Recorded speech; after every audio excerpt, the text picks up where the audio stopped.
ជំរាបសួរបាទពុកម៉ែបងប្អូនបាទថ្ងៃនេះមិននាំកូនក្មេងធ្វើនំគ្រក់បាទឥឡូវនេះយើងកំពុងតែនាំគ្នាកិនម្សៅនេះយើងប្រើរយៈពេល20នាទីបាទ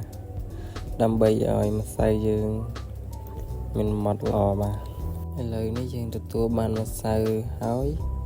បន្ទាប់មកយើងយកអំបែងដើម្បីកម្ដៅវាក្ដៅហើយលាបខ្លាញ់ពីលើមកវាមានជាតិកម្ដៅរួចហើយចាំយើងចាក់ម្សៅឲ្យគ្រប់ប្រឡោះវាមកហើយទុកវាយូរតិចទៅដើម្បីឲ្យវារឹងល្អធ្វើឲ្យវាមានរសជាតិឈ្ងុយឆ្ងាញ់ជ្រប់គ្រាន់តែឃើញអ្នកធ្វើនេះក៏មានជាតិឈ្ងុយឆ្ងាញ់ដែរបាទឥឡូវនេះយើងចាប់ផ្ដើមត្រឡប់ដាក់ពីលើគ្នាអញ្ចឹងមកដើម្បីឲ្យវាមូលល្អ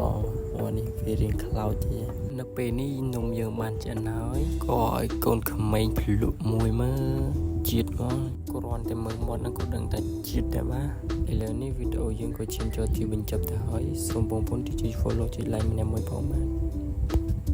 អរគុណច្រើន